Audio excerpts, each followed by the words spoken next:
The November air bit through Sarah Chen's scrubs like a blade, each breath forming small clouds that dissipated into the growing dusk. At 6:47 p.m., the golden hour was dying over Portland, surrendering to the deep purple of twilight that painted the Clearwater River below Memorial Bridge in shades of ink and steel. The first bitter cold snap of winter had arrived without mercy, dropping the temperature to a brutal 34 degrees Fahrenheit and sending a sharp wind cutting through the downtown corridor that made even the most seasoned Portlanders duck their heads and quicken their pace. Sarah pulled her hospital ID badge closer to her chest, the plastic cold against her collarbone even through her winter coat.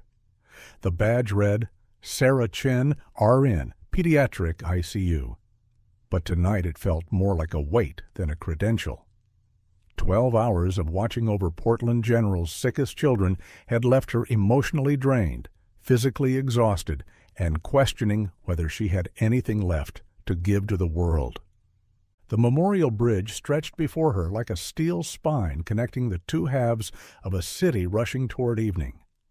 Morning joggers had long since been replaced by evening commuters, their cars creating a steady stream of honking frustration as brake lights painted red streaks across the wet pavement.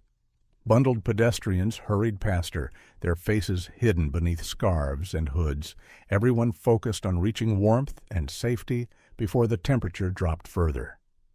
Sarah's grandmother's voice echoed in her mind as she walked, those words that had guided her through nursing school and into her calling. Kindness is the only currency that multiplies when you spend it.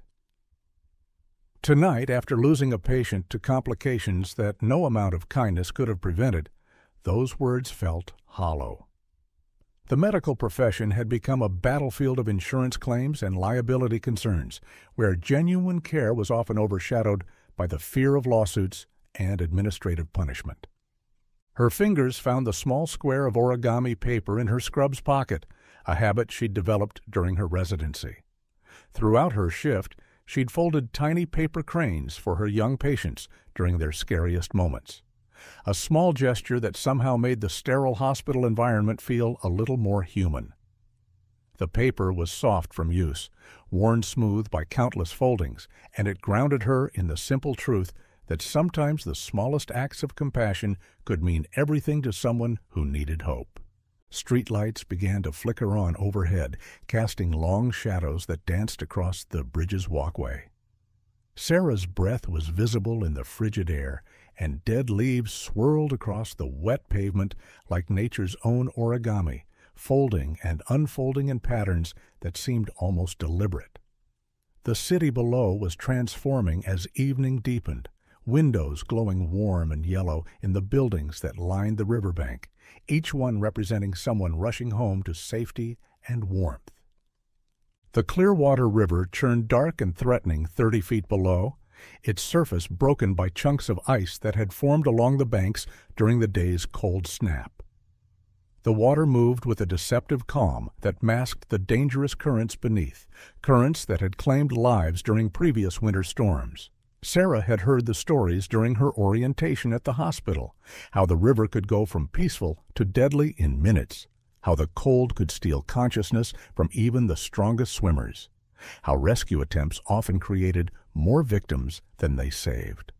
As she walked, Sarah's exhaustion began to lift slightly. The cold air, brutal as it was, felt cleaner than the recycled atmosphere of the hospital. Out here, she could think clearly about her patients, about the families she'd comforted, about the small victories that made her profession worthwhile despite its challenges. The 7-year-old boy who'd recovered from pneumonia that morning had squeezed her hand and whispered, "Thank you," in a voice so small it was barely audible. That moment had been worth every difficult hour of her shift. The bridge's steel cables hummed in the wind, creating an almost musical sound that mixed with the distant traffic noise and the occasional horn from a tugboat on the river. Portland was settling into its evening rhythm, the city breathing out the stress of another day and preparing for the quiet hours ahead. Sarah felt herself becoming part of that rhythm, her footsteps matching the steady pulse of a city that had learned to endure the Pacific Northwest's harsh winters with grace and determination. She paused at the center of the bridge, leaning against the railing to look down at the river below. The water was darker now, reflecting the last traces of daylight in patterns that shifted and changed with each passing second. Ice had formed in the quieter areas near the shore, thin sheets that looked deceptively solid but would shatter at the slightest pressure. The current was stronger than it appeared, carrying debris and foam in steady streams that disappeared into the shadows beneath the bridge supports. Sarah's phone buzzed with a text from her roommate asking about dinner plans, but she ignored it for the moment. Something about the evening felt different, charged with the kind of energy that preceded significant change. She'd learned to trust these feelings during her years as a nurse, the subtle shifts in a patient's breathing that warned of complications, the way the air in a room could change when a family received devastating news, the peculiar stillness that often came before medical emergencies. The wind picked up, cutting through her coat with renewed ferocity and sending her dark hair whipping around her face. Sarah pulled her knit cap down further, tucking the loose strands behind her ears as she prepared to resume her walk home. Her small apartment was still 20 minutes away, and the temperature was dropping rapidly as full darkness approached. She needed to get indoors before the cold became truly dangerous. As she turned to continue walking, Sarah noticed how the streetlights created pools of warm yellow light along the bridge's walkway, each one a small sanctuary in the growing darkness. Between these pools, shadows gathered, like secrets waiting to be revealed. The city was beautiful in its own stark way, especially during moments like this, when the harsh weather stripped away everything superficial and left only the essential elements of urban life. But as Sarah took her first step toward home, her world was about to change forever. The evening that had begun with such quiet exhaustion was about to demand everything she had to give, and more than she ever imagined possible. The screaming cut through the evening air like a knife through silence, so sharp and desperate that Sarah's entire body froze before her mind could process what she was hearing. It was the kind of sound that bypassed rational thought and struck directly at the deepest human instincts, the primal terror of a child in mortal danger. "Help! Somebody help him!" The voice was adult, probably female, but cracked with the kind of hysteria that made words almost unintelligible. "He's in the water! Oh, God, he's in the water!" Sarah spun toward the sound, her exhaustion vanishing in an instant as her medical training kicked in. The screaming was coming from below, from the area near the bridge's supporting pillars where the river formed small eddies and quiet pools. Her eyes scanned the water frantically, searching for any sign of what had caused such terror. Then she saw it. A splash of brilliant red against the dark water bobbing like a cork in the current near the bridge's stone foundation. It took her trained eye only seconds to identify what she was seeing. A child's winter coat, and inside it a small form struggling against the current that was already pulling him toward the deeper, faster-moving water of the river's main channel. "Tommy! Tommy! Hold on!" The voice belonged to a woman standing on the narrow walkway that ran along the river's edge, 30 feet below the bridge. She was reaching toward the water, as if she could somehow bridge the impossible distance between safety and disaster through sheer will. Somebody do something! Sarah's heart clenched as she watched the child, he couldn't be more than 7 or 8 years old, fighting to keep his head above the surface. The red coat that made him visible was also dragging him down, waterlogged and heavy, turning from a blessing into a curse with each passing second. His small arms were moving frantically, but even from this distance, Sarah could see that his movements were becoming weaker, more uncoordinated. The physics of the situation became clear with terrifying clarity. The child had somehow fallen through the thin ice that had formed near the river's edge, probably while playing or exploring despite the warning signs posted throughout the area. The ice that looked solid from above was actually barely a quarter-inch thick, strong enough to support a few pounds, but utterly inadequate for a child's weight. Now he was trapped in water that was maybe 2 degrees above freezing, his body temperature dropping by the minute as hypothermia began its deadly work. Jesus Christ, is that a kid down there? A man's voice, rough with shock, came from behind Sarah. She turned to see that other pedestrians were stopping, drawn by the screaming. A small crowd was beginning to gather at the bridge's railing, people pointing down at the water and talking in the rapid, overlapping voices of panic and confusion. "Someone call 911, a woman shouted, her phone already in her hand. "I'm calling them now," another voice responded. "Oh, God, that poor baby." Sarah pushed through the gathering crowd, her medical training making her movements decisive where others hesitated. She reached the railing and looked down at the child, her professional assessment cutting through the emotional chaos around her. The boy was maybe 60 feet from the bridge, caught in a current that was slowly but steadily pulling him away from shore. His red coat was keeping him afloat for now, but the waterlogged fabric was also sapping his strength and accelerating his heat loss. Time was the enemy here. In water this cold, a child could lose consciousness in as little as 5 minutes. Death could follow within 15. The human body simply wasn't designed to survive in near-freezing water, especially not a small body with limited muscle mass and fat reserves to generate heat. "How long has he been in there?" Sarah called down to the woman on the shore. "I don't know. Maybe 2 minutes? He was playing near the ice, and then I heard the crack, and—" The woman's voice broke into sobs. "Please, someone has to help him." 2 minutes. Sarah did the math automatically, her mind cycling through the physiological timeline of cold water immersion. The child was probably past the initial cold shock response, but his core temperature was dropping rapidly. His fine motor skills were likely already compromised, making it harder for him to coordinate his movements. Soon, his swimming ability would deteriorate completely. "Where's the fire department?" someone in the crowd demanded. "They should be here by now." "I can't get through to 911, another voice reported. "The lines are jammed." Sarah's heart sank. It was rush hour, and emergency services were probably dealing with weather-related accidents throughout the city. Even if they got through, the nearest water rescue unit would take at least 15 minutes to reach this location. The child didn't have 15 minutes. She looked down at the boy again, watching as his head disappeared beneath the surface for a terrifying 3-second interval before bobbing back up. His movements were becoming increasingly erratic, and she could see that he was swallowing water with each breath. Panic was setting in, which would only accelerate his energy expenditure and hasten the onset of hypothermia. "Can't someone throw him a rope?" a man asked, looking around desperately. "From here? That's 30 feet down and 60 feet out. You'd need a cannon to get a rope that far." Sarah's mind was racing through possibilities, her pediatric ICU experience providing a grim catalog of what happened to children in situations like this. She'd seen the aftermath of near-drowning incidents, the brain damage caused by oxygen deprivation, the way cold water could stop a heart in minutes. She'd held the hands of parents who'd lost children to accidents that might have been prevented if someone had acted faster, been braver, been willing to take the risks that others couldn't.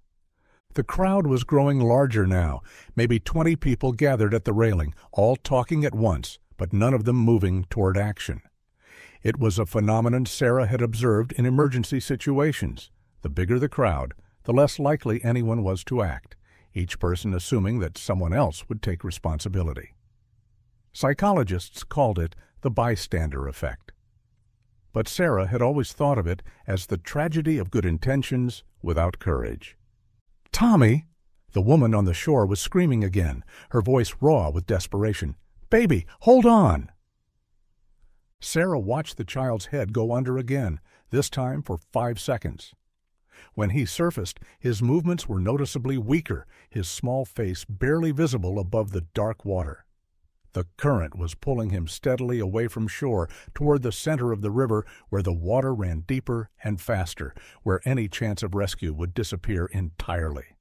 She found herself calculating the distance from the bridge to the water, the angle of entry that would give her the best chance of reaching the child, the time it would take to swim 60 feet in near-freezing water while wearing scrubs and winter clothing. Her medical training was screaming warnings about cold water shock, about the way frigid water could cause cardiac arrest on impact, about the statistical likelihood of creating 2 victims instead of saving 1. But her grandmother's voice was also there, steady and clear. Kindness is the only currency that multiplies when you spend it. Sarah's hands were shaking as she began to remove her winter coat, the cold air biting through her scrubs immediately. The crowd around her had grown to maybe 30 people, all of them watching the drama unfold below, but none of them preparing to act. She could hear fragments of conversation, discussions about liability, about the danger, about waiting for professionals who might not arrive in time. "Ma'am, what are you doing?" A police officer had appeared at the edge of the crowd, probably drawn by the commotion. "You can't be thinking of going down there." Sarah looked at him, then back at the child in the water. Tommy, that was his name. She'd heard the woman call him Tommy. He was somebody's little boy, maybe the same age as some of her patients, maybe fighting just as hard to stay alive as the children she'd spent her career trying to save. "Someone has to," she said, her voice surprisingly steady despite the fear that was building in her chest. "He's not going to last much longer." The officer stepped closer, his expression serious. "Ma'am, I understand your concern, but that water is lethal. You jump from this height, you're looking at serious injury or death. And even if you survive the fall, hypothermia will set in within minutes. You can't save him if you're unconscious." Sarah knew he was right. Everything in her medical training agreed with his assessment, but she also knew what she was seeing in the water below. A child whose life was measured in minutes, maybe seconds, while the adults around him debated the risks of action versus the certainty of inaction.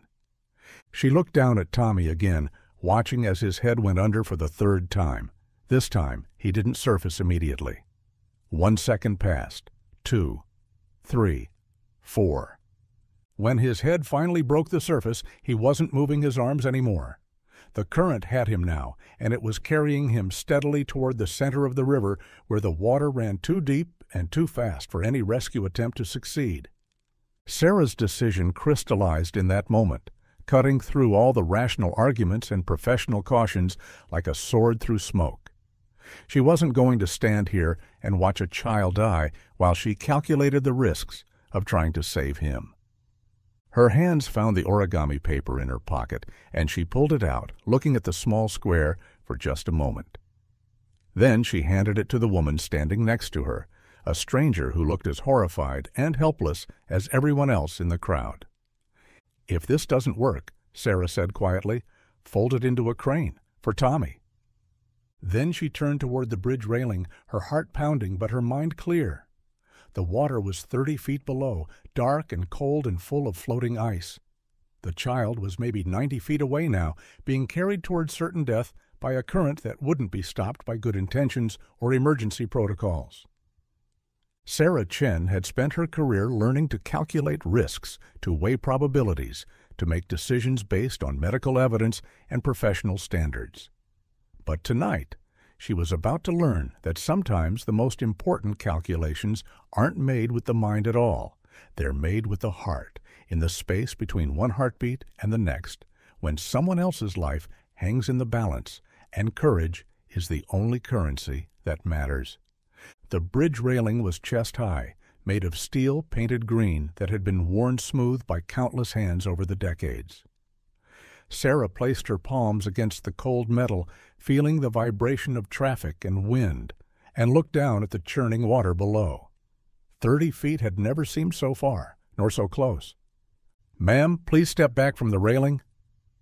The police officer's voice carried the authority of someone accustomed to being obeyed, but Sarah could hear the uncertainty underneath. He was as torn as everyone else, caught between the rules he was sworn to enforce and the moral imperative of a child's life hanging in the balance. Sarah ignored him, her eyes fixed on Tommy's red coat, which was now barely visible as a tiny speck of color against the dark water. The current was relentless, carrying him steadily away from shore toward the center of the river where the water ran deep and fast. She could see his arms moving weakly, no longer the frantic thrashing of earlier, but the uncoordinated movements of someone whose body was beginning to shut down from cold and exhaustion. "He's stopping!" someone in the crowd shouted. "The kid stopped moving!" Sarah's heart clenched as she watched Tommy's head disappear beneath the surface again. This time, he stayed under for nearly 10 seconds before bobbing back up, his face pale and his movements almost completely still. The cold water was winning, stealing his strength and his ability to keep himself afloat.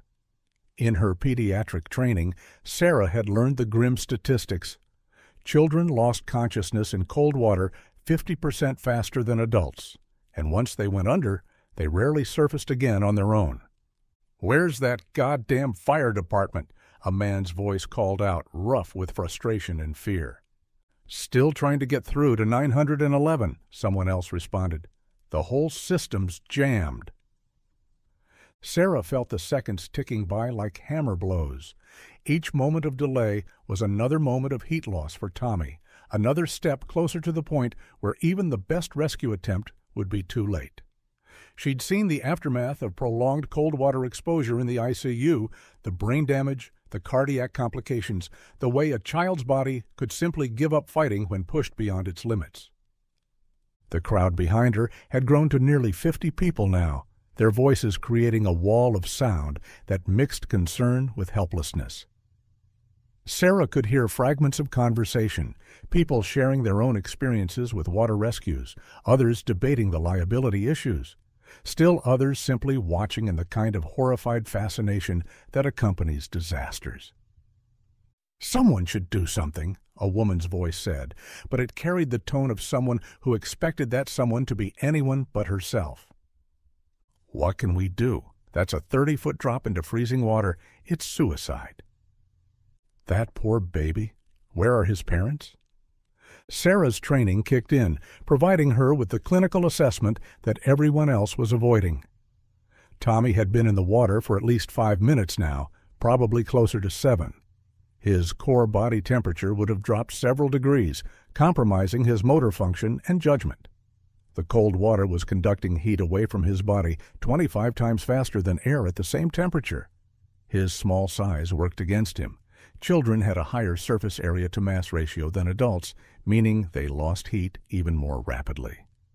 But children also had one advantage: the mammalian diving reflex. When exposed to cold water, especially around the face, the human body instinctively slowed its heart rate and redirected blood flow to vital organs. In children, this reflex was often strong enough to provide a few extra minutes of protection, a biological safety net that had saved lives in situations that seemed hopeless. A few extra minutes. That might be all Tommy had left, and it might be enough if someone acted now. Sarah began unlacing her nursing shoes, her fingers clumsy with cold and adrenaline. The practical part of her mind was cataloging the challenges she would face: the 30-foot fall that could knock her unconscious or break bones on impact, the shock of hitting water that was barely above freezing, the 90-foot swim to reach Tommy while wearing waterlogged clothing, the return trip while supporting an unconscious child, and the nearly impossible task of getting both of them out of the water at the other end. "Ma'am, you need to stop right now." The police officer's voice was more urgent now, and Sarah could hear him moving closer. "I can't let you do this. It's not just dangerous. It's suicide." "He's right," another voice added. "You'll both die. Then what good will you have done?" Sarah looked down at the water again, watching as Tommy's head went under and stayed under. 1 second, 2, 3, 4, 5, 6. When he surfaced, he wasn't moving at all. His body was limp, kept afloat only by the waterlogged coat that was both saving and killing him. The current had carried him nearly to the center of the river now, perhaps 100 feet from shore. In another minute or two, he would be beyond any possible rescue. "That's it," someone said quietly. "He's gone." But Sarah's medical training told her otherwise. Unconscious didn't mean dead, not in cold water. The mammalian diving reflex could keep vital organs functioning for several more minutes, maybe longer. Children had been successfully resuscitated after being underwater for 20 minutes or more in cold water, their bodies preserved by the same cold that was killing them. The key was reaching him before he disappeared completely. Sarah pulled off her second shoe and began removing her heavy winter coat. The cold air hit her like a physical blow, cutting through her scrubs and sending shivers through her entire body. But the cold was nothing compared to what she was about to face in the water. "Ma'am, I'm ordering you to step back from that railing." The police officer was directly behind her now, his voice carrying the authority of someone who was prepared to use physical force if necessary. "This is not a request." Sarah turned to face him, and he saw something in her eyes that made him pause.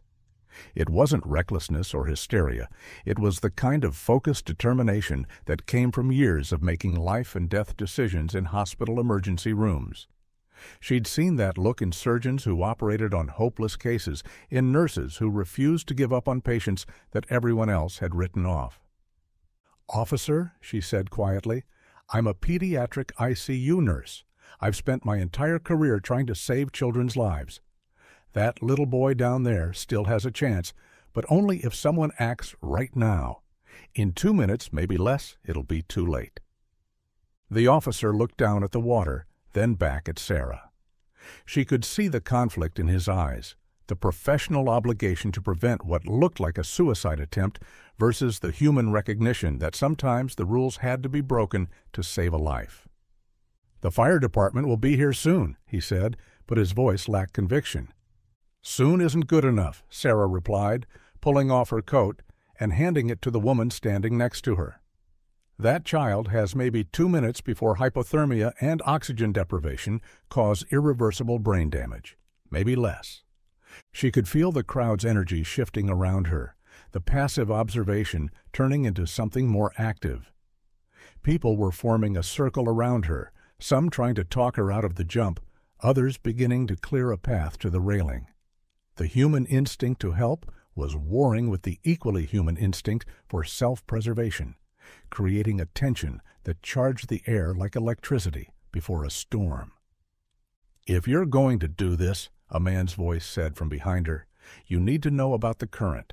I'm a river guide. That water's moving at about 4 knots. If you miss the kid on your first approach, you won't get a second chance." Sarah nodded, grateful for the information. 4 knots meant the current was moving at about 4.5 miles per hour. Not fast by boat standards, but significant enough to affect swimming in cold water when her coordination would be compromised by hypothermia.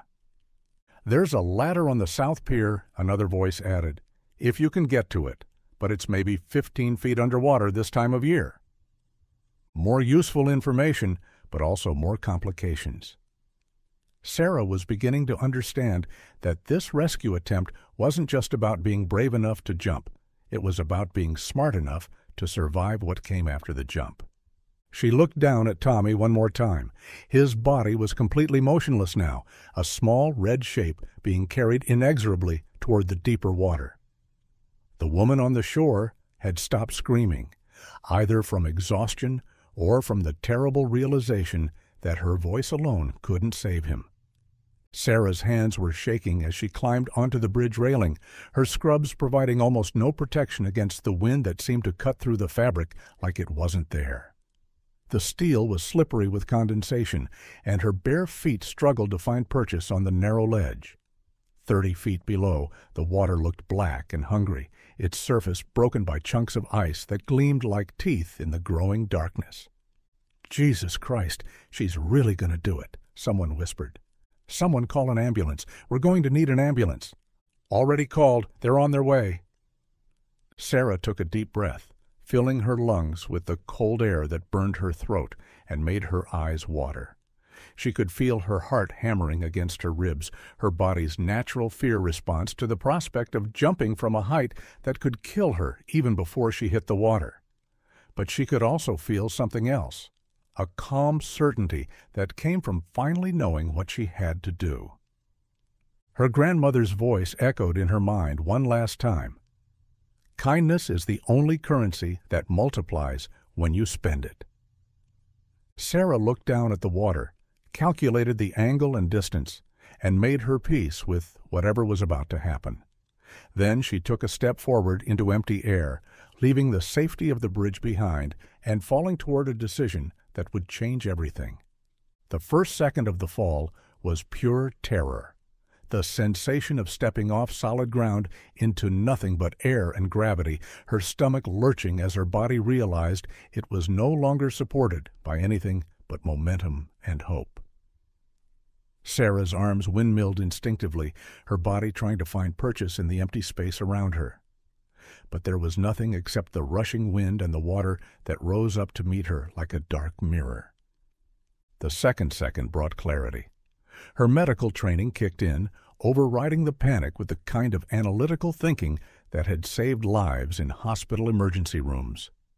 She forced her body into a pencil-straight position, feet together and arms tight against her sides, preparing for impact. The water was rushing toward her at terminal velocity, and she had one chance to enter it correctly or risk being knocked unconscious by the impact. The third second was forever, and an instant simultaneously. Sarah could see Tommy's red coat perhaps 90 feet away, still visible but barely moving in the current. She could see the woman on the shore, her face turned upward in horror and desperate hope. She could see chunks of ice floating on the surface like broken glass, and she understood with sudden, terrifying clarity that she was about to enter a world where every decision would be measured in seconds and every mistake could be fatal. Then she hit the water. The cold was beyond anything she had ever experienced.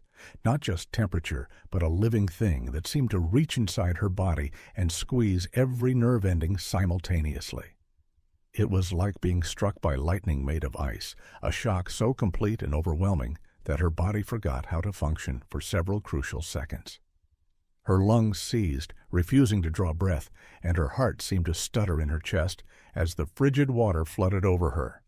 Cold water shock. Sarah's medical training provided the diagnosis even as her body struggled to cope with the reality. The sudden immersion in water below 60 degrees Fahrenheit triggered an involuntary gasp reflex that could flood the lungs with water, followed by hyperventilation that could lead to panic and drowning within minutes. She had perhaps 30 seconds to regain control of her breathing before the cold overwhelmed her ability to function. She surfaced, gasping, her lungs burning as they tried to process air that felt impossibly thin after the shock of immersion. The water around her was a chaos of floating ice chunks and debris, and she had to fight to keep her head above the surface while her body adjusted to the temperature. Her scrubs were already waterlogged, adding weight that made swimming more difficult, but she forced herself to move, to generate heat through motion before hypothermia could take hold. Tommy! Where was Tommy? Sarah spun in the water, scanning the surface frantically. The current had carried her perhaps 20 feet from where she'd intended to land, and the child was somewhere ahead of her in the maze of floating ice and dark water. Her vision was blurred by the water streaming down her face, and the growing darkness made it almost impossible to distinguish colors. There, a flash of red perhaps 50 feet away, moving slowly with the current toward the center of the river. Sarah began swimming toward it, fighting against the cold that was already making her movements clumsy. The water was so cold it felt thick, like swimming through liquid nitrogen, and each stroke required enormous effort just to maintain forward momentum. Her pediatric training provided a grim timeline as she swam. She had been in the water for maybe 2 minutes, which meant she had perhaps 8 to 10 minutes of functional swimming ability before hypothermia severely compromised her motor skills. Tommy had been in the water for at least 8 minutes now, possibly longer. His small body would be losing heat much faster than hers, and children could lose consciousness in cold water within 5 to 7 minutes. She was racing against time itself, and time was winning. The red coat was closer now, maybe 30 feet away, but Sarah could see that Tommy wasn't moving at all. His body was floating face up, kept buoyant by the waterlogged coat, but showing no signs of consciousness. His face was pale, almost blue in the dim light, and his eyes were closed. To anyone else, he would have looked dead, but Sarah's medical experience told her that appearances could be deceiving in cold water situations. 20 feet, 15, 10. Sarah's hands were numb now, making it difficult to coordinate her swimming strokes, but she pushed forward through sheer determination. The water around Tommy was littered with ice chunks, some as large as dinner plates, and she had to navigate carefully to avoid being cut or trapped. The current was stronger here, pulling both of them steadily toward the deeper water where any rescue attempt would become impossible. 5 feet. Sarah reached out and grabbed Tommy's coat, pulling him toward her. His body was limp and cold, but she could feel a faint pulse in his neck when she pressed her fingers against his throat. Weak, slow, but present. The mammalian diving reflex was still protecting him, slowing his heart rate and conserving oxygen for his vital organs. "I've got you," she whispered, though she wasn't sure if she was talking to Tommy or to herself. "I've got you, baby." Now came the hard part. Sarah had to get both of them out of the water, and she was already at least 100 feet from the nearest shore. Her own body was beginning to shut down from the cold, her thinking becoming slower and more confused as hypothermia set in. She had maybe 5 minutes of useful consciousness left, possibly less. The current was carrying them steadily away from the bridge toward the center of the river where the water ran deep and fast. Sarah could see lights on the shore. Emergency vehicles had finally arrived, their red and blue flashes creating a kaleidoscope of color against the darkness. But they were helpless to reach her from shore, and any rescue boat would take precious minutes to arrive. Sarah wrapped one arm around Tommy's chest, holding his head above water, while she used her free arm to swim toward the nearest shore. It was slow going. The child's waterlogged clothing added significant weight, and her own strength was fading rapidly. Each stroke required enormous effort, and she could feel her coordination deteriorating as the cold affected her nervous system. The shore seemed impossibly far away, maybe 70 feet of dark water filled with floating debris and ice. Sarah's legs were starting to cramp, and her breathing was becoming labored. The cold was winning, stealing her strength and her ability to think clearly. She had to find another option, something closer than the distant shore. Then she saw them, the concrete pilings that supported the bridge, massive structures that extended deep into the water. They were perhaps 40 feet away, closer than the shore, and their rough surfaces might provide handholds that could help her climb out of the water. It wasn't much of a plan, but it was better than trying to swim to shore while supporting an unconscious child. Sarah adjusted her course, swimming toward the nearest piling. Her movements were becoming increasingly uncoordinated, and she had to fight to keep both her head and Tommy's above the surface.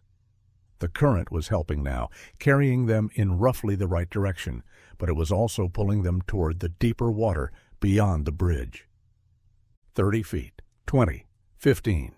The concrete piling loomed above them, massive and imposing, its surface covered with algae and barnacles that had accumulated over decades.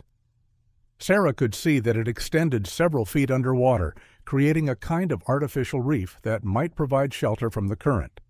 But she could also see that there were no obvious handholds, no ladder or rope that might help them climb out. 10 feet, 5. Sarah grabbed onto the piling with her free hand, her numb fingers struggling to find purchase on the slippery concrete.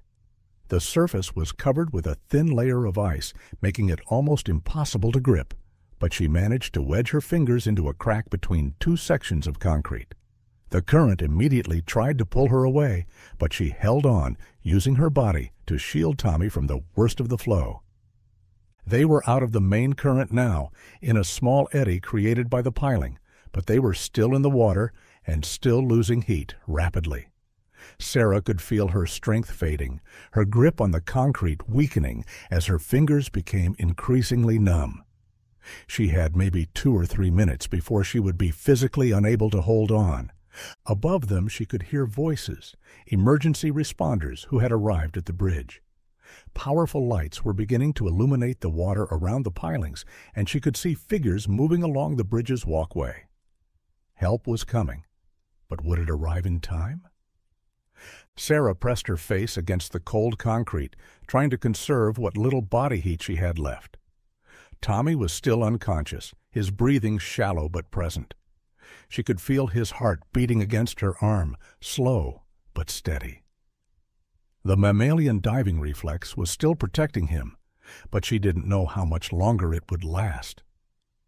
"Help!" she called out, her voice barely audible above the sound of the water and the wind. "Down here! We're down here!" A spotlight found them almost immediately, its beam cutting through the darkness and illuminating the water around the piling. Sarah squinted against the light, trying to see the figures on the bridge above. "We see you," a voice called down. "Hold on, we're getting a rope."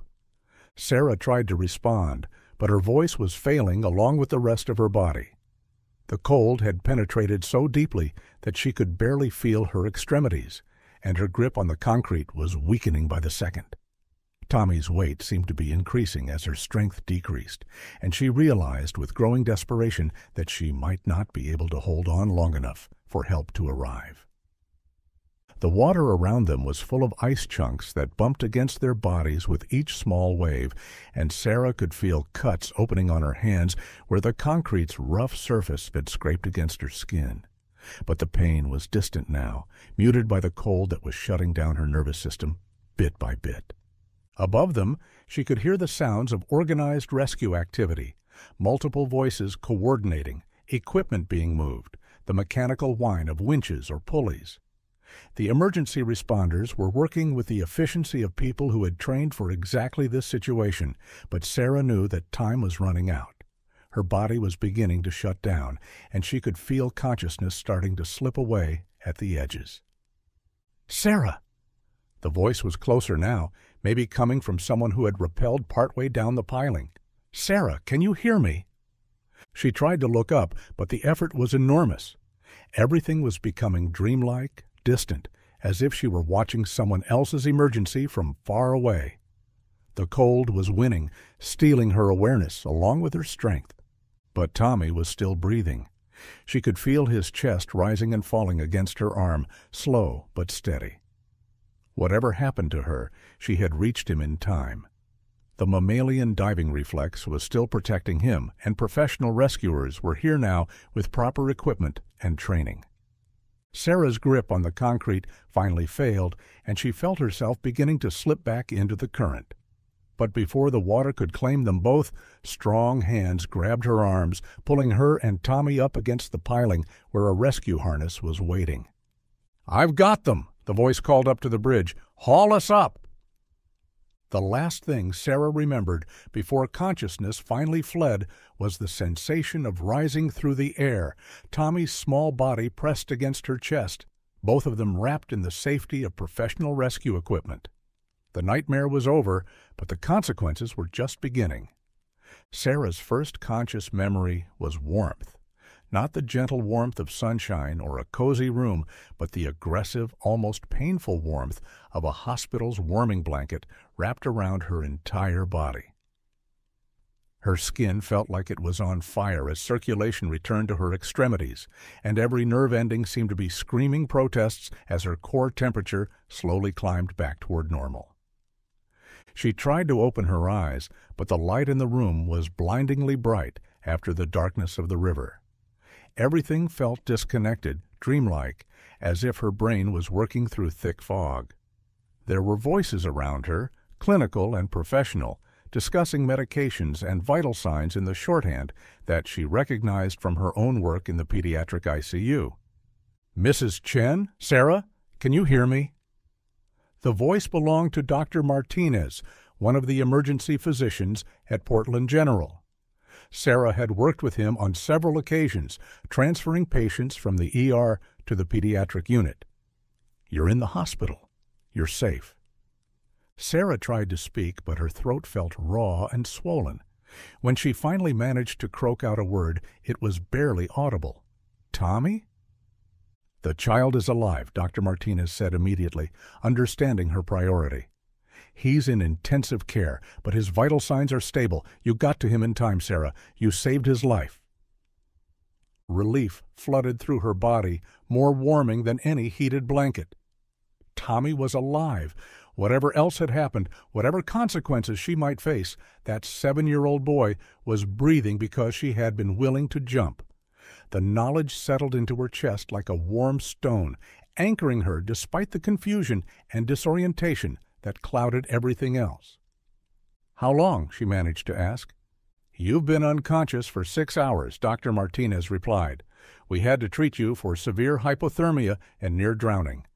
Your core temperature was down to 89 degrees when they brought you in. Another few minutes in that water and—" He didn't finish the sentence, but Sarah understood.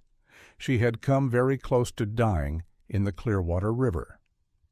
As consciousness returned more fully, Sarah became aware of the equipment around her: heart monitors, IV lines, oxygen cannula, all the familiar apparatus of intensive care.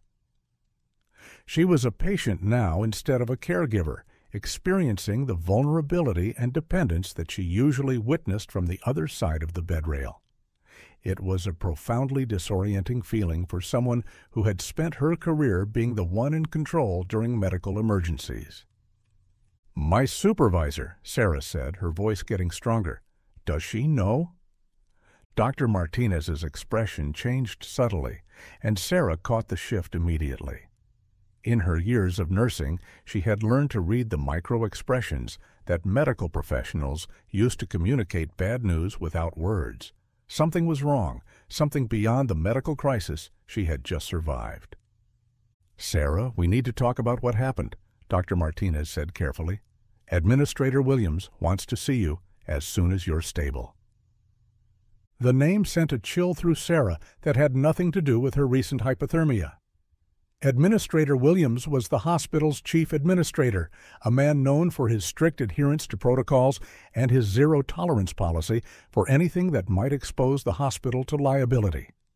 If he wanted to see her, it wasn't to congratulate her on saving a child's life. "What's the problem?" Sarah asked, though part of her already knew the answer. "There are questions about your actions last night," Dr. Martinez said reluctantly. "About whether jumping from the bridge showed sound judgment, about liability issues, about whether your behavior reflects the kind of decision-making the hospital wants from its employees." Sarah felt her heart rate increase, and she could see the corresponding spike on the monitor beside her bed. After everything she had been through, after nearly dying to save a child's life, the hospital was questioning her judgment? The irony was bitter and sharp. She was being criticized for the same compassionate instincts that made her an excellent pediatric nurse. "Is Tommy really okay?" she asked, needing to focus on what mattered most. "He's stable," Dr. Martinez confirmed. "Mild hypothermia, some water in his lungs, but no permanent damage. He's conscious and asking for his parents. The doctors think he'll make a full recovery." A full recovery. Sarah closed her eyes, letting that knowledge wash over her. Whatever professional consequences she might face, whatever administrative punishments awaited her, Tommy would grow up. He would go to school, make friends, maybe have children of his own someday. None of that would have been possible if she had followed protocols and waited for the fire department to arrive. "When can I see him?" she asked. Dr. Martinez hesitated. "Sarah, that might not be possible. Administrator Williams has placed you on administrative leave pending a full investigation. You're not supposed to have contact with patients or their families during the review process." Administrative leave. The words hit Sarah like a physical blow. In hospital terminology, administrative leave was often the first step toward termination, a way of removing problem employees while building a case against them. She was being punished for saving a child's life, suspended from the job she loved because she had chosen compassion over caution. "This is insane," Sarah said, her voice gaining strength from anger. "I saved that boy's life. If I hadn't jumped, he would have died." "I know," Dr. Martinez said quietly. "A lot of us know. But the legal department is worried about setting precedents. about encouraging other employees to take similar risks. They're calling it reckless endangerment and abandonment of professional judgment. Sarah stared at the ceiling, processing the full scope of what was happening. She had risked her life to save a child, nearly died in the process, and now she was being treated like a criminal. The hospital that had trained her, that had benefited from her skills and dedication for years, was throwing her away because she had dared to act when others wouldn't. "There's something else," Dr. Martinez said reluctantly. "The media has picked up the story. There are reporters outside the hospital wanting to interview you. Administrator Williams has instructed all staff not to comment on the incident." Media attention. That meant her actions were being debated in public, her decision to jump being analyzed by people who had never faced a life-or-death situation, never had to choose between safety and saving someone else's life. She could imagine the coverage, some calling her a hero, others questioning her judgment, everyone having an opinion about decisions they had never been forced to make. "What about Tommy's family?" Sarah asked. "Do they know what happened?" Dr. Martinez looked uncomfortable. "The family's lawyers have advised them not to have any contact with you during the investigation. They're concerned about liability issues, about anything that might complicate potential legal proceedings." Legal proceedings. Sarah felt a sick realization creeping over her. Not only was she being punished by her employer, but Tommy's family, the people whose child she had saved, were treating her like a legal threat. The gratitude she might have expected was being filtered through lawyers and insurance companies, transformed into something cold and transactional. "Dr. Martinez," Sarah said, her voice steady despite the emotions churning inside her, "if you were standing on that bridge last night, if you saw that child in the water, what would you have done?" The question hung in the air between them, heavy with implications. Dr. Martinez was silent for a long moment, his expression troubled. Finally he spoke, his voice barely above a whisper. "I don't know," he admitted. "I honestly don't know if I would have had the courage to jump." That admission said everything. Sarah had done something that most people, including trained medical professionals, wouldn't have been able to do. She had risked everything to save a stranger's child, and she was being punished for that courage by the very institution that should have been proud of her. Over the next 3 days, as Sarah recovered from her hypothermia and injuries, the full scope of the aftermath became clear. The hospital's administration was treating her like a liability rather than a hero, concerned more about potential lawsuits than the life she had saved. Her suspension was without pay, leaving her unable to cover her medical bills or rent while the investigation dragged on. The media coverage was mixed. Some outlets praised her courage, while others questioned whether her actions had been reckless and irresponsible. Legal experts debated the hospital's liability. Insurance analysts discussed the risks of Good Samaritan behavior, and everyone seemed to have an opinion about whether Sarah's split-second decision had been right or wrong. Her fellow nurses supported her privately, stopping by her hospital room to express their admiration and outrage at the administration's response. But publicly, they remained silent, afraid that speaking out might jeopardize their own jobs.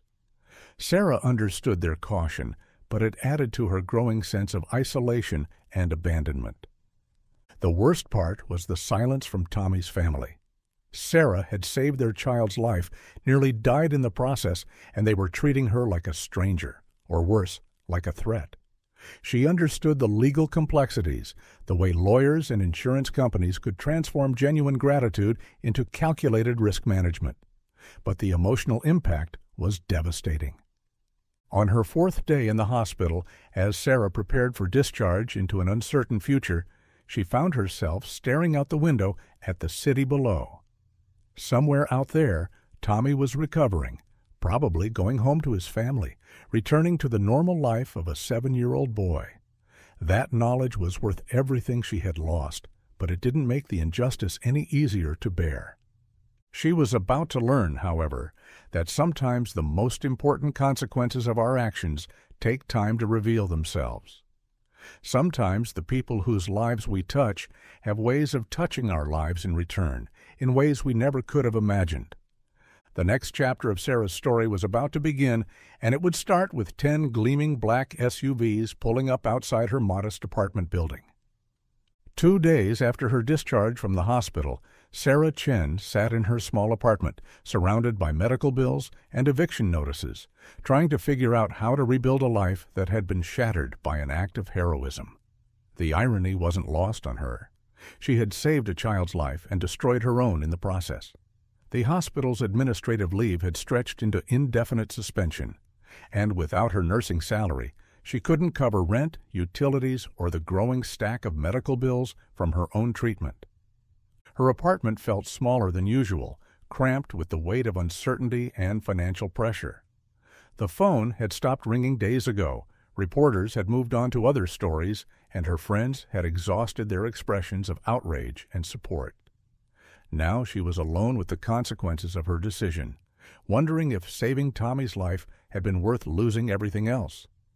She was folding origami cranes from newspaper, a habit that calmed her nerves and reminded her of better times, when she heard the sound that would change everything. It started as a low rumble, barely audible over the city traffic. But it grew steadily louder until it became unmistakable. The synchronized purr of multiple high-performance engines moving in formation. Sarah looked out her third-floor window and froze. 10 black SUVs were gliding down her street in perfect formation, their windows tinted so dark that they looked like moving shadows. Each vehicle was identical, sleek, expensive, and ominous in the way that only government or corporate motorcades could be. They moved with military precision, maintaining exact spacing as they navigated the narrow residential street. Her first thought was that she was in some kind of trouble, that the hospital's investigation had escalated into something federal. Maybe her jump from the bridge had violated some obscure regulation, or perhaps Tommy's family had decided to pursue criminal charges. The SUVs had the look of serious government business, the kind that didn't end well for people like her. The motorcade came to a halt outside her building with choreographed precision. For a moment, nothing happened. 10 identical vehicles sitting silent and motionless, like sleeping predators. Then, as if responding to some invisible signal, doors began opening simultaneously. Men in dark suits emerged from each vehicle, their movements coordinated and professional. They wore earpieces and sunglasses despite the overcast afternoon, and they moved with the fluid efficiency of people accustomed to protecting very important individuals. Sarah counted at least 20 of them, more security personnel than she had ever seen outside of presidential visits on television. The security team spread out in a perimeter around the vehicles, their eyes scanning windows, rooftops, and approaches with the kind of systematic alertness that came from serious training. Several of them spoke quietly into their earpieces, coordinating with unseen colleagues in a language of codes and positions that Sarah couldn't decipher from her window. Then the center vehicle's rear door opened, and a man stepped out who clearly didn't belong in her neighborhood.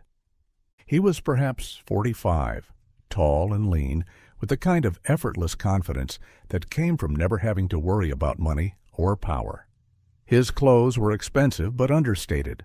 Jeans that probably cost more than Sarah's monthly rent, a simple gray cashmere sweater that looked impossibly soft, and shoes that gleamed with the subtle perfection of Italian craftsmanship. Everything about him spoke of wealth, but not the flashy kind that needed to prove itself. This was the quiet wealth of someone who owned companies instead of working for them.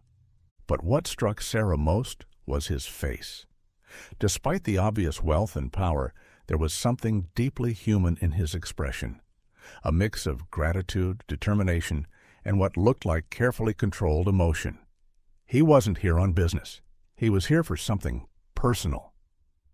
The man looked up at Sarah's building, scanning the windows until his eyes found hers. When their gazes met across the distance, he nodded once, a gesture of acknowledgement that somehow conveyed respect, gratitude, and purpose all at once. Then he began walking toward the building's entrance, flanked by 2 security personnel, but moving with the unhurried pace of someone who knew exactly what he was doing. Sarah stepped back from the window, her heart racing.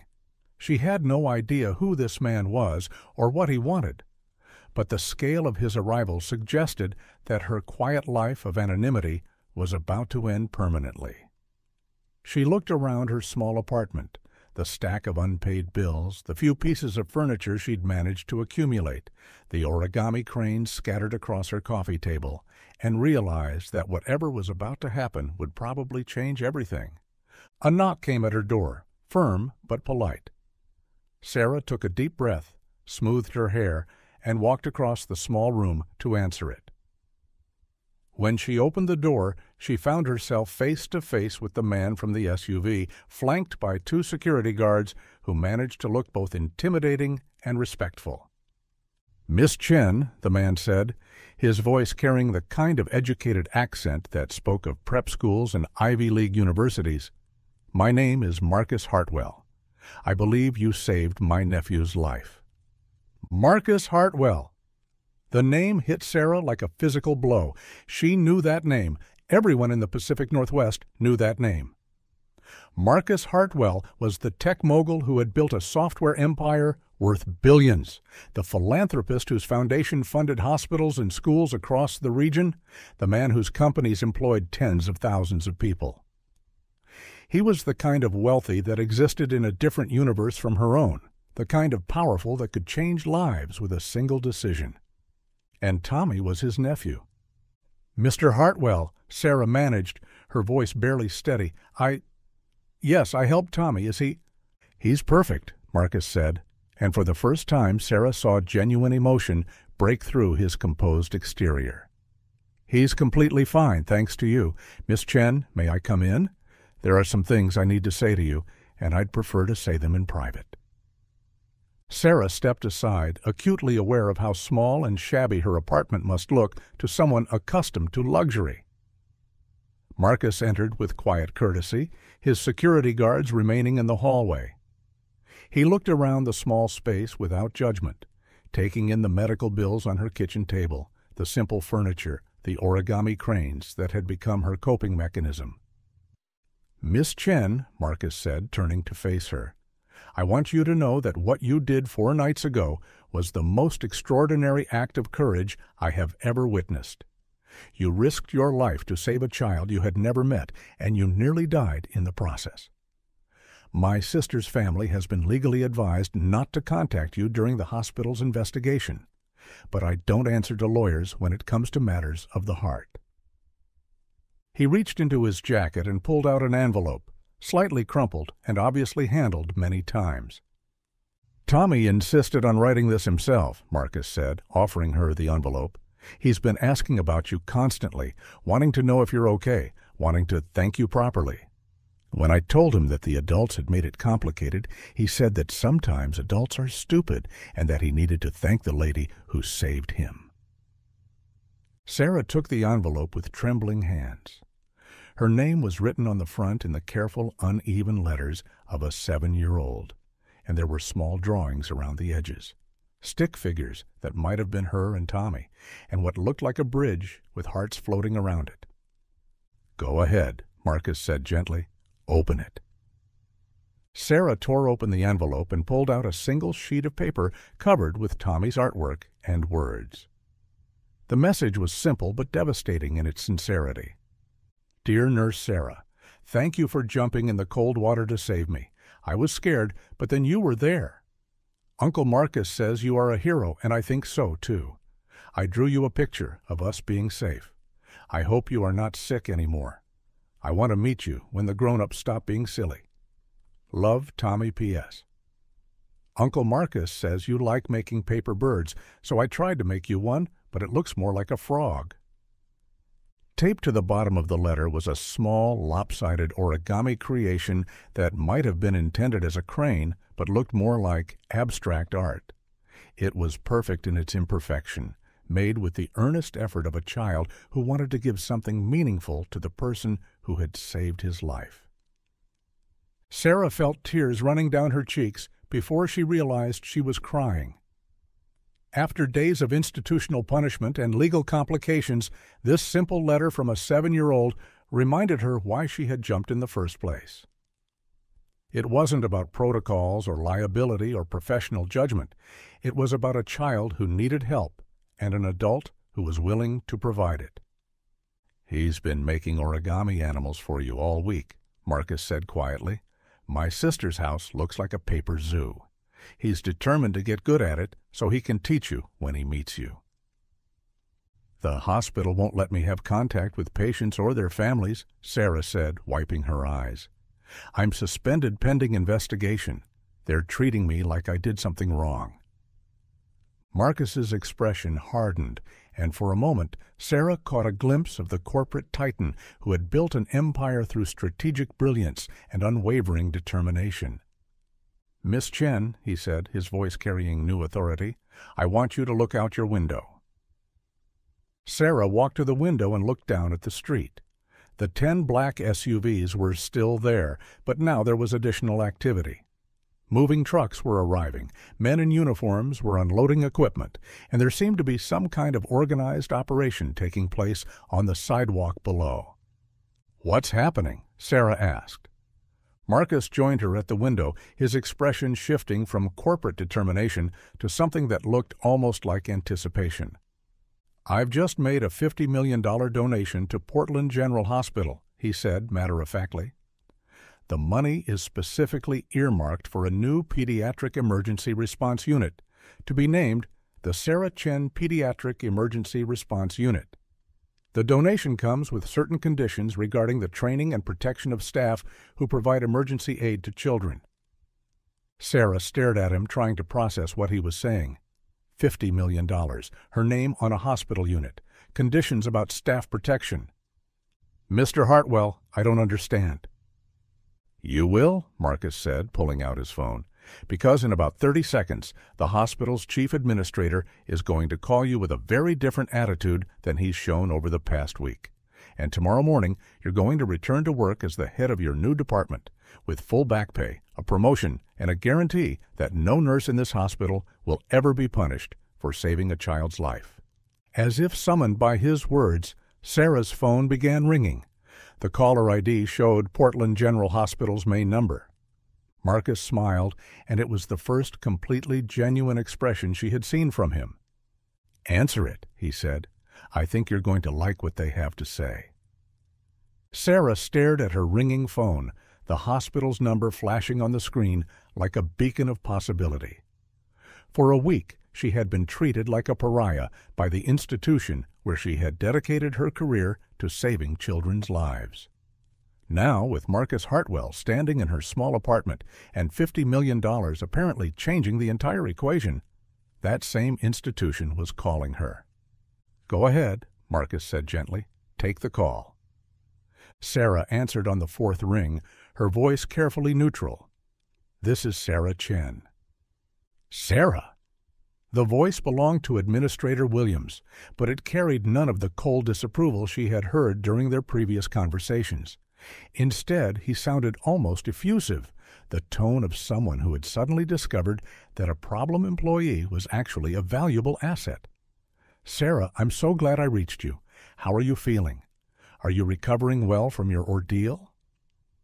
The sudden concern for her well-being would have been touching if it hadn't been so transparently motivated by Marcus Hartwell's donation. Sarah glanced at the billionaire, who was listening with obvious amusement to the one-sided conversation. "I'm fine, Mr. Williams," Sarah said, "still waiting to hear about the status of my employment." "Yes, well, that's exactly why I'm calling." Williams's voice carried the kind of forced enthusiasm that preceded major announcements. "Sarah, I want you to know that the hospital's investigation has concluded, and we've determined that your actions on the bridge were entirely appropriate given the emergency circumstances. In fact, we're prepared to commend you for your extraordinary heroism." Entirely appropriate. Extraordinary heroism. Sarah almost laughed at the complete reversal from reckless endangerment and abandonment of professional judgment. The power of $50 million to transform institutional memory was apparently limitless. "I'm glad to hear that," Sarah said carefully. "Does this mean my suspension is lifted?" "Absolutely. In fact, Sarah, we'd like to discuss a promotion with you. We're creating a new department, and we think you'd be perfect to head it up. The position comes with a significant salary increase and complete autonomy to develop emergency response protocols for pediatric cases." Sarah looked at Marcus, who nodded encouragingly. The conversation was proceeding exactly as he had predicted, which suggested a level of influence that went far beyond simple charitable donations. "What kind of department?" Sarah asked, though she suspected she already knew the answer. "The Sarah Chen Pediatric Emergency Response Unit," Williams said, his voice carrying the kind of pride that people use when announcing their own brilliant ideas. "It's a groundbreaking initiative that will train our staff in emergency response techniques while protecting them from liability concerns. You'll be developing protocols that could be adopted by hospitals nationwide." The Sarah Chen Pediatric Emergency Response Unit. Her name was going to be on a hospital department, a permanent recognition of what she had done for Tommy. Sarah felt a warm glow spreading through her chest, not from pride but from the knowledge that her moment of courage might prevent other healthcare workers from facing the kind of institutional punishment she had endured. "That sounds very interesting," Sarah said. "When would this position start?" "Well, we were hoping you could come in tomorrow morning to discuss the details. Of course, you'll receive full back pay for your suspension period, plus compensation for any medical expenses you incurred. We want to make sure you know how much the hospital values your commitment to saving lives." Values her commitment. Sarah had to bite her tongue to keep from laughing. A week ago, that same commitment had been grounds for suspension and potential termination. Now it was being praised as the foundation for an entire new department. "I'll be there tomorrow morning," Sarah said. "Thank you for calling, Mr. Williams." "Thank you, Sarah. Portland General is lucky to have you." Sarah ended the call and looked at Marcus, who was watching her with obvious satisfaction. $50 million is a very persuasive argument," she said. "It's not about the money," Marcus replied. "Well, not entirely. The money ensures that your position is secure and that other nurses won't face what you've been through. But this is really about making sure that good people don't get punished for doing the right thing." Sarah walked to her kitchen table and looked at the stack of medical bills that had been threatening to destroy her financial future. In the space of a single phone call, those problems had evaporated, replaced by opportunities she had never imagined possible. "Mr. Hartwell," she said, "I need you to understand something. I didn't jump off that bridge because I wanted recognition or rewards. I jumped because a child was drowning, and I was the only person in a position to help him. What you're doing is incredibly generous, but it's not why I acted." Marcus nodded, his expression serious. "I know that. If you had jumped for recognition or money, I wouldn't be here. The fact that you acted without any expectation of reward is exactly why you deserve recognition and support." He moved to the window and looked down at the activity on the street below. "Sarah, can I tell you something about Tommy? About why this means so much to my family?" Sarah joined him at the window, curious about the personal story behind the corporate largesse. "Tommy's father, my sister's husband, died in Afghanistan 3 years ago," Marcus said quietly. "He was a military doctor, volunteering his skills in a field hospital when it was hit by mortar fire. He saved 6 soldiers' lives that day before he was killed." Marcus paused, his voice carrying the weight of grief that time had softened but not erased. "My sister has been raising Tommy alone since then, trying to honor her husband's memory while building a new life. Tommy is everything to her, not just her son, but her connection to the man she loved and lost. When I got the call that he had fallen through the ice, when I realized that another hero might be about to die trying to save someone else." He stopped, unable to finish the sentence. "When you jumped off that bridge, you weren't just saving Tommy," Marcus continued. "You were saving my sister from losing the last piece of her husband's legacy. You were preserving a family that had already sacrificed more than anyone should have to sacrifice. Sarah felt tears welling up again. She had known that saving Tommy mattered, but she hadn't understood the full scope of the life she had preserved, not just a 7-year-old boy, but a widow's hope and a family's future. "Tommy has been talking about becoming a doctor like his father," Marcus said.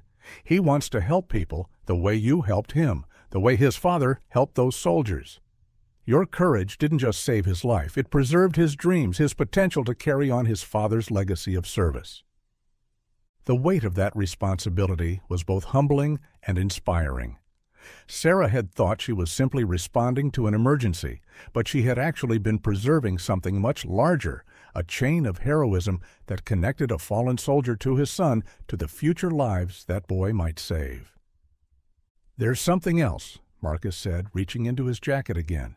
"Something that the lawyers and hospital administrators don't know about." He pulled out a small envelope, much smaller than Tommy's letter, and handed it to Sarah. "This is from Tommy's father," Marcus said. "He wrote it before his last deployment, asking me to give it to anyone who ever helped his family in a significant way. He wanted to make sure that the people who cared for his wife and son knew how much it meant to him." Sarah opened the envelope with trembling hands.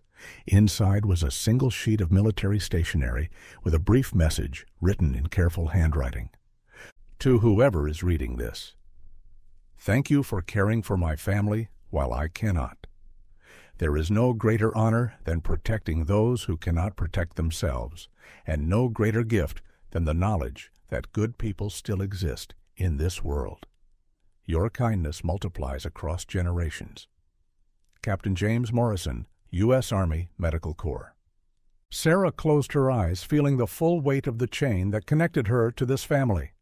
A soldier who had died saving others, a widow raising her son alone, a 7-year-old boy who might grow up to save lives himself, and now her, a nurse who had jumped off a bridge and somehow become part of their story.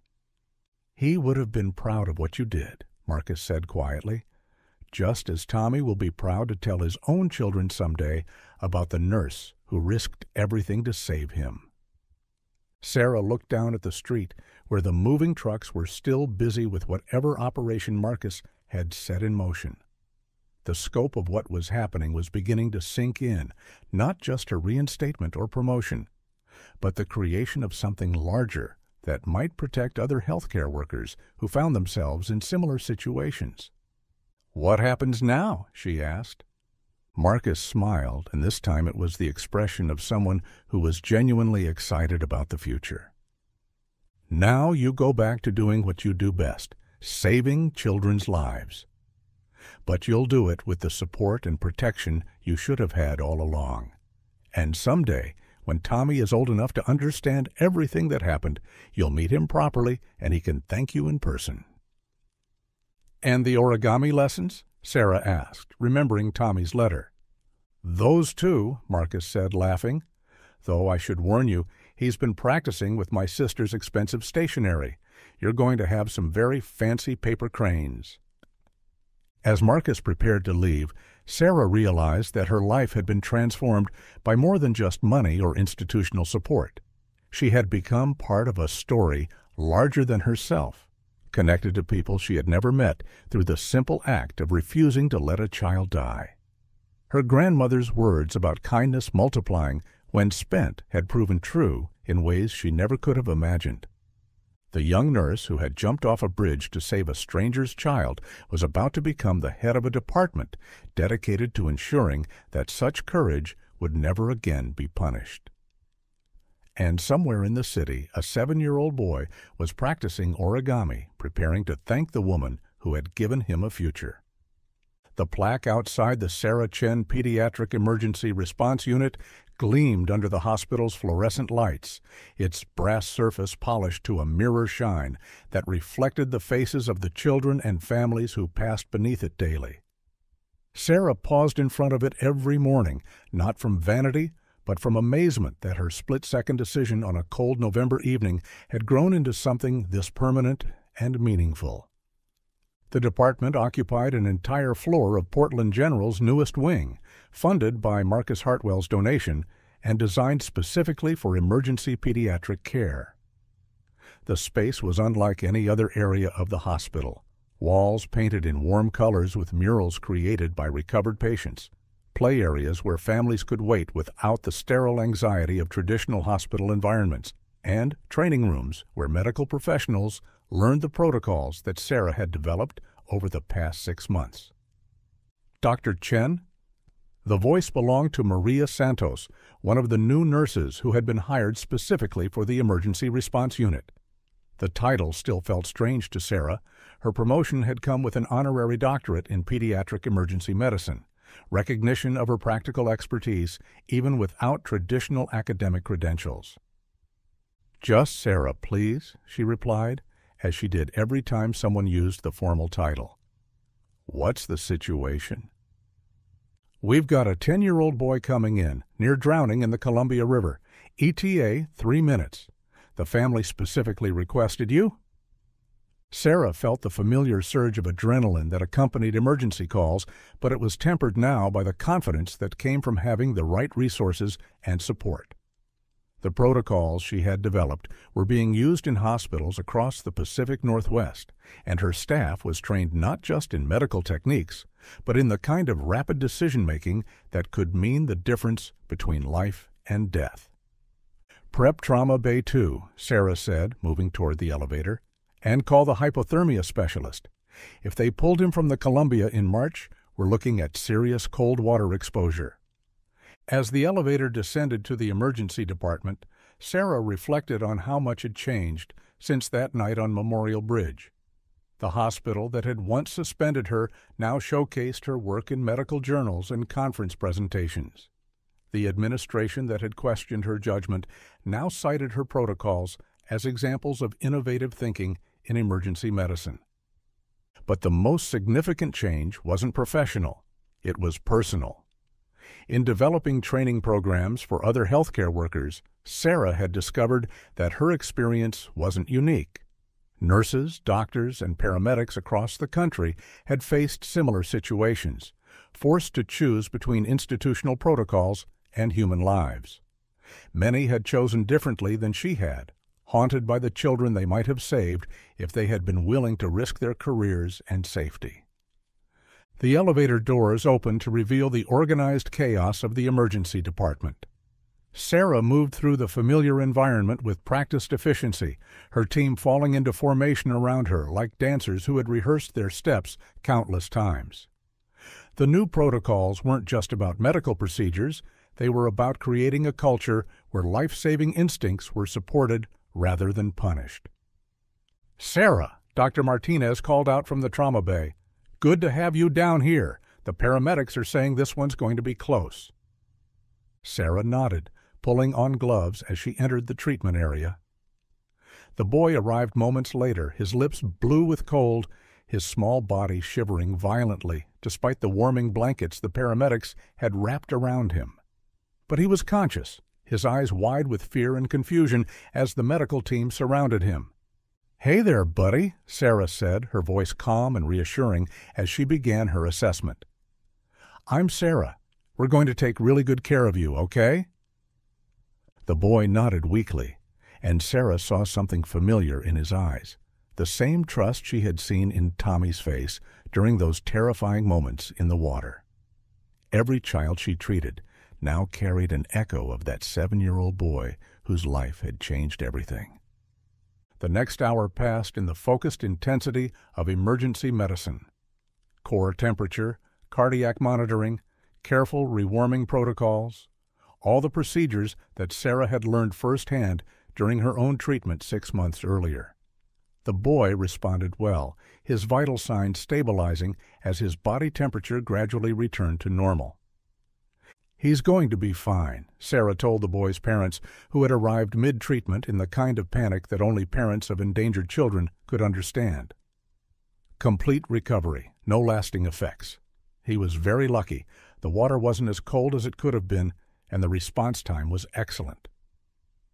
As the family was moved to a regular room for observation, Sarah felt the familiar satisfaction that came from a successful save. But this case was different, special in a way that took her a moment to understand.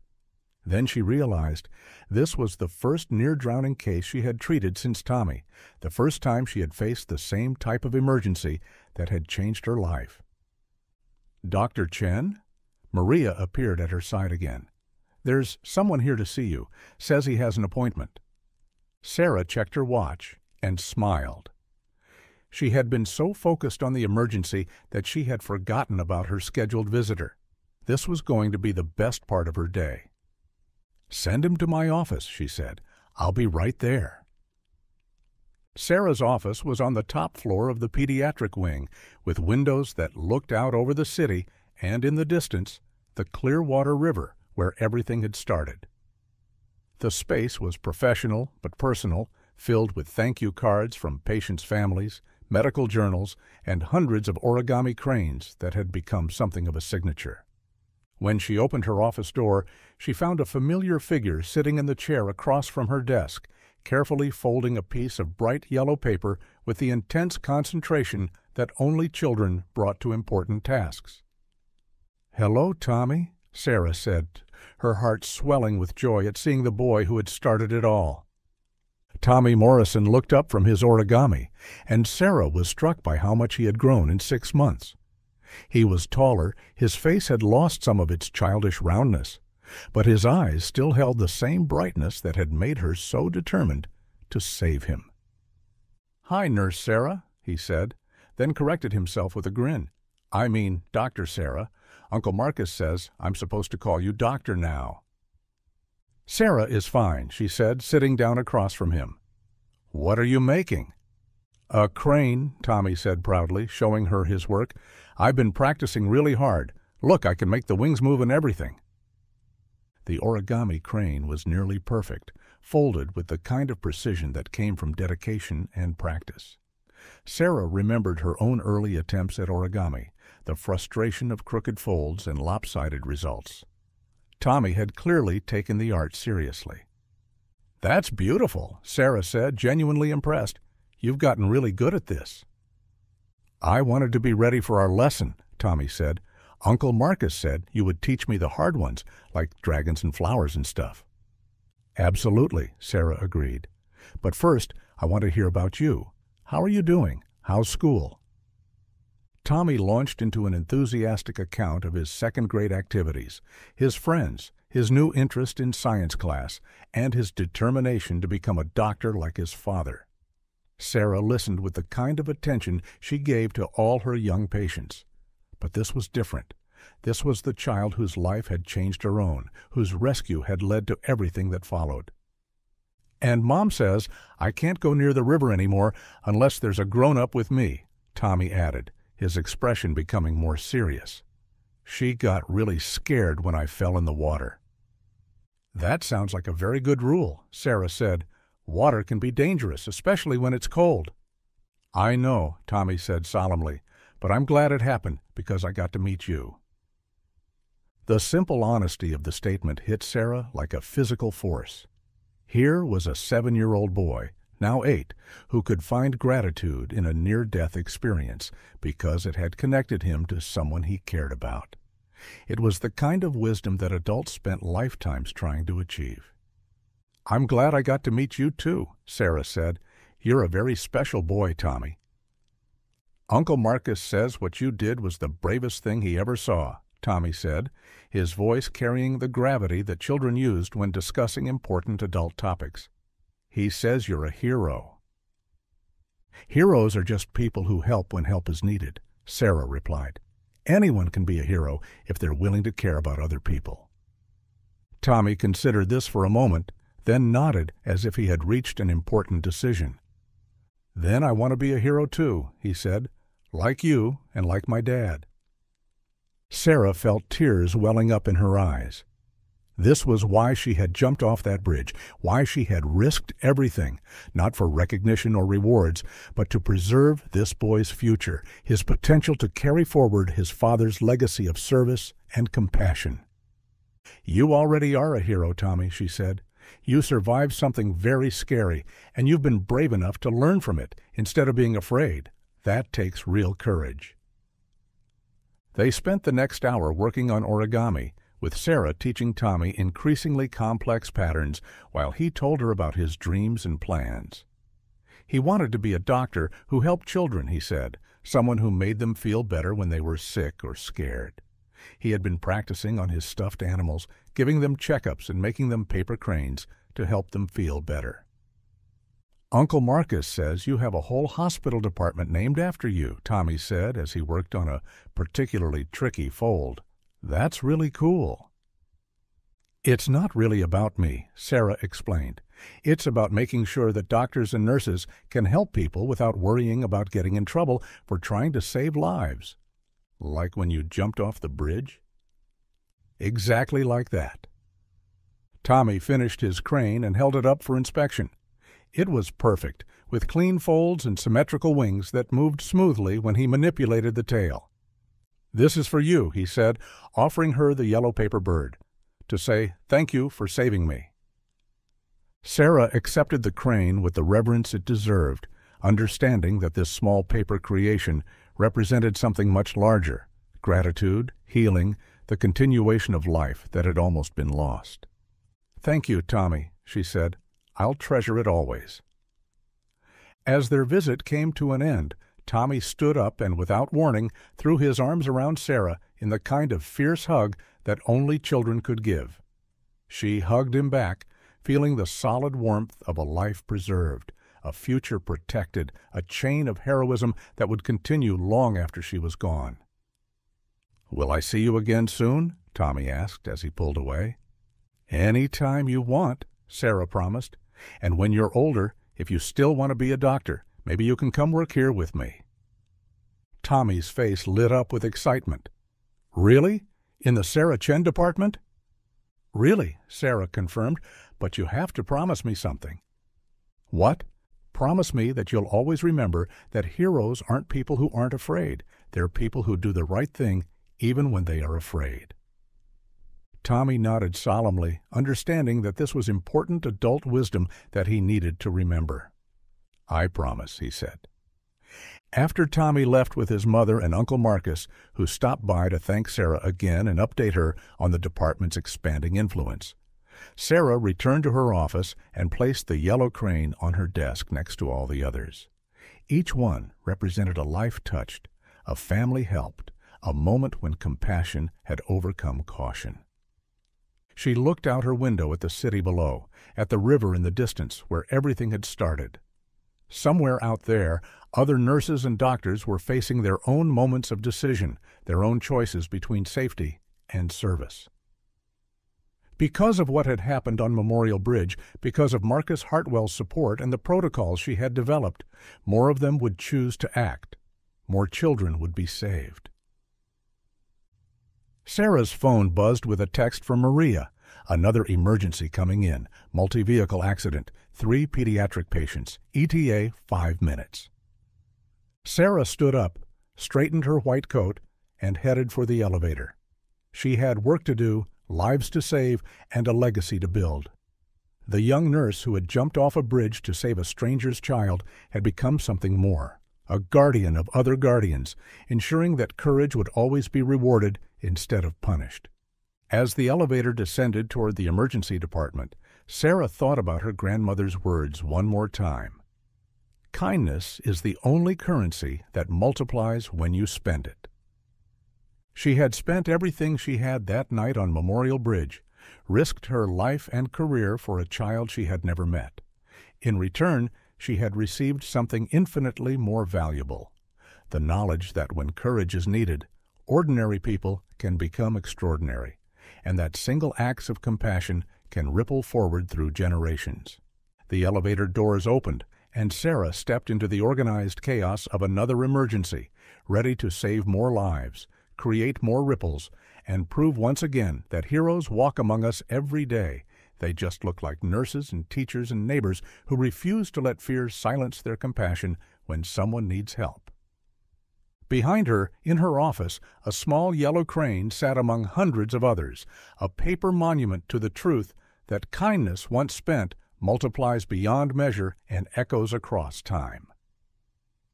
The auditorium at Seattle Children's Hospital was packed with medical professionals from across the Pacific Northwest, all gathered for the annual Sarah Chen Emergency Response Conference. What had started as a small training program in Portland had grown into a nationwide movement, with hospitals in every state adopting the protocols and protection policies that had emerged from one nurse's split-second decision on a winter evening. Dr. Sarah Chen stood at the podium, looking out at the audience of nurses, doctors, paramedics, and administrators who had come to learn about integrating compassion with protocol, courage with caution. At 31, she had become one of the most respected voices in pediatric emergency medicine, not because of academic credentials or research publications, but because she had proven that sometimes the most important medical decisions are made with the heart. 5 years ago, Sarah began, her voice carrying easily through the large room. I was walking home from a difficult shift when I heard a child screaming for help. The decision I made in the next few seconds changed everything, not just for that child, not just for me, but for thousands of healthcare workers who now know that saving lives will never be grounds for punishment. In the front row, a 13-year-old boy sat between his mother and uncle, listening with the intense attention that he brought to anything related to medicine or heroism. Tommy Morrison had grown tall and serious, his child's face evolving into the kind of thoughtful expression that suggested a young man who understood the weight of the world around him. He still carried origami paper in his pocket, still folded cranes for friends who needed comfort, and still talked about becoming a doctor who helped children. The Sarah Chen Emergency Response Units have now been established in over 200 hospitals nationwide, Sarah continued, and we've documented more than 500 cases where medical professionals have acted to save lives in emergency situations without fear of institutional retaliation. Each of those cases represents a life preserved, a family kept whole, a future protected. The audience responded with sustained applause, but Sarah's eyes were on Tommy, who was carefully folding a piece of paper while listening to every word. Their weekly origami lessons had continued for 5 years, evolving from teacher-student sessions to genuine friendship between two people connected by a moment of shared crisis. But the most important lesson of the past 5 years hasn't been about protocols or policies, Sarah said as the applause died down. It's been about remembering that behind every emergency, every crisis, every split-second decision, there's a human being who needs help. Our job isn't to calculate the risks of helping, it's to find ways to help safely and effectively. After the presentation, during the reception that followed, Sarah found herself in conversation with Dr. James Patterson, the Chief of Pediatric Medicine at Boston Children's Hospital. He was one of dozens of medical leaders who had traveled to Seattle to learn about implementing emergency response programs in their own institutions. "Dr. Chen," he said, "I have to ask, do you ever regret jumping off that bridge? Knowing what you know now about the complications that followed, would you make the same decision?" It was a question Sarah had been asked countless times over the years, by reporters, by colleagues, by students in her training programs. The answer had never changed. "Dr. Patterson," she replied, 5 years ago I saved the life of a 13-year-old boy who wants to become a doctor. Today he volunteers in our pediatric ward, helping younger children feel less afraid during their treatment. He plans to apply to medical school in 5 years, and he wants to specialize in emergency medicine so he can save lives the way his father did, the way he believes I did. She paused, looking across the room at Tommy, who was demonstrating origami techniques to a group of pediatric residents. "That boy is going to save dozens, maybe hundreds of lives during his career," Sarah continued. "And he's going to teach other doctors to approach emergency medicine with compassion and courage. So when you ask if I regret my decision, you're really asking if I regret preserving decades of future life-saving. The answer is no, I don't regret it for a second." Dr. Patterson nodded, understanding that Sarah's decision had created ripples that would continue expanding long after anyone remembered the original splash. "There's something else," Sarah added. Tommy isn't the only life that was saved that night. Every healthcare worker who has acted courageously because of the protections we've put in place, every family that's been kept whole because someone was willing to take risks to help. They're all part of the same story that started on Memorial Bridge. As the reception continued, Sarah was approached by dozens of medical professionals wanting to share their own stories of emergency decisions, moments when they had chosen to act despite institutional pressures or personal risks. The conference had become more than just a training event. It was a gathering of people who understood that medicine was ultimately about human connection, about the willingness to put someone else's needs above your own safety. Later that evening, as the conference activities wound down, Sarah found herself back at the hotel where she and Tommy were staying. Marcus had arranged for Tommy to accompany her to medical conferences as part of his informal education in healthcare, and the boy had become something of a mascot for the emergency response movement. "Aunt Sarah," Tommy said. He had started calling her aunt 3 years earlier, a title that Sarah treasured more than any professional recognition. "I was thinking about what you said today, about heroes being people who help when help is needed." "What about it?" Sarah asked, settling into the chair across from him in the hotel's quiet lobby. "I think you're wrong about one thing," Tommy said, with the serious expression he wore when discussing important topics. "You said anyone can be a hero, but I don't think that's true." Sarah raised an eyebrow, curious about where his 13-year-old logic was leading.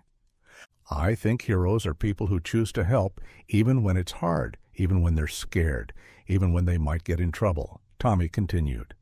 "Not everyone makes that choice. Most people want to help, but when it's really difficult, they find reasons not to." Sarah considered his words, struck by the insight that came from a boy who had spent 5 years thinking about courage and compassion. "So what makes the difference?" she asked. "What makes some people choose to help and others choose safety?" Tommy pulled out a piece of origami paper and began folding it absently, his hands moving through the familiar motions while his mind worked through the question. "I think it's about what you love more," he said finally. "If you love being safe more than anything else, you'll find reasons not to help. But if you love other people more than you love being safe, you'll find ways to help even when it's scary." Sarah felt a familiar tightness in her throat. This boy, whose life she had saved 5 years earlier, had just articulated something that medical schools spent years trying to teach, that healthcare was ultimately about choosing love over fear, compassion over self-preservation. "That's very wise, Tommy," she said. "I think you're going to make an excellent doctor." "I hope so," Tommy replied, finishing his crane and holding it up to inspect his work. "I want to help kids the way you helped me. I want them to know that there are grown-ups who will do anything to keep them safe." As Sarah watched Tommy carefully adjust the wings of his paper crane, she thought about the chain of events that had started with a desperate decision on a cold November evening. That decision had saved one boy's life, but it had also created something much larger. A movement that protected healthcare workers who chose compassion over caution, a model that had spread across the country, and most importantly, a young man who would spend his life carrying forward the lessons he had learned about courage and kindness. "Tommy," Sarah said, "can I tell you something that I've learned over the past 5 years?" "Sure." "When I jumped off that bridge, I thought I was just trying to save your life. But you ended up saving mine too. You gave me a purpose that was bigger than just doing my job. You showed me that single acts of courage can change everything, not just for the people we help, but for everyone who comes after." Tommy looked up from his origami, his young face serious and thoughtful. "Maybe that's how it works," he said. "Maybe when people help each other, they both get saved in different ways." Sarah smiled, recognizing the wisdom that came from a heart that had learned about both fragility and strength at an early age. Tommy Morrison was going to become the kind of doctor who saw patients as whole human beings, who understood that healing involved more than just medical procedures. "I think you're right," Sarah said, "and I think your father would be very proud of the young man you've become." "I hope so," Tommy replied quietly. "I try to think about what he would do, what he would want me to do.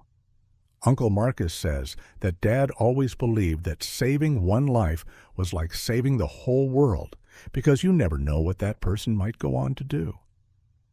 Sarah nodded, thinking about all the lives that had been touched by the ripples that spread out from that night on Memorial Bridge. Tommy's future patients, the healthcare workers who had been protected by new policies, the families who had been kept whole because someone had chosen to act instead of waiting for permission. "Your father was right," Sarah said, "and you're proof of it. The life I saved that night is going to go on to save many others." That's how heroism really works. It multiplies across time, touching people we'll never meet, solving problems we'll never know about. As they prepared to head to their rooms for the night, Tommy handed Sarah the crane he had been folding. It was perfect, as his creations always were now, with precise folds and elegant proportions that would have made any origami master proud. "This one's special," he said. "I folded it while thinking about all the people who are going to be helped because you decided to jump. It's not just for you. It's for all of them." Sarah accepted the crane with the reverence it deserved, understanding that this small paper creation represented something magnificent. The endless multiplication of kindness, the way single acts of courage could echo across generations, the truth that love, once expressed in action, never truly ends. The next morning, as Sarah prepared to return to Portland, and Tommy prepared to return to his regular life of school and volunteer work, they stood together in the hotel lobby, two people whose lives had been forever intertwined by a moment of crisis and decision. "Aunt Sarah," Tommy said, "when I become a doctor, will you come to my graduation?" "I wouldn't miss it," Sarah promised. "And when you save your first life, I want to hear about it." "Deal," Tommy said, grinning with the kind of confidence that came from knowing exactly what he wanted to do with his future. "But I'm going to save a lot of lives, so you better be ready for a lot of stories." Sarah hugged him goodbye, holding tight to the young man who had become her greatest teacher, her most important patient, and living proof that sometimes the most significant decisions we make happen in the space between one heartbeat and the next, when love overwhelms fear and ordinary people choose to become extraordinary. As she boarded her plane back to Portland, Sarah thought about her grandmother's words one final time. "Kindness is the only currency that multiplies when you spend it." 5 years later, she understood the full truth of that statement. The kindness she had spent on a cold November evening had multiplied beyond anything she could have imagined, creating ripples that would continue expanding long after she was gone, touching lives she would never know, inspiring courage in people she would never meet. In her carry-on bag, carefully wrapped in tissue paper, was Tommy's latest origami crane, a perfect paper bird that represented the endless flight of compassion across time and space, proof that heroes walk among us every day and that the only currency that truly matters is the one we spend on each other. The plane lifted off from Seattle, carrying Sarah home to her work, her purpose, and the knowledge that sometimes jumping into the unknown is the only way to discover how far love can really fly.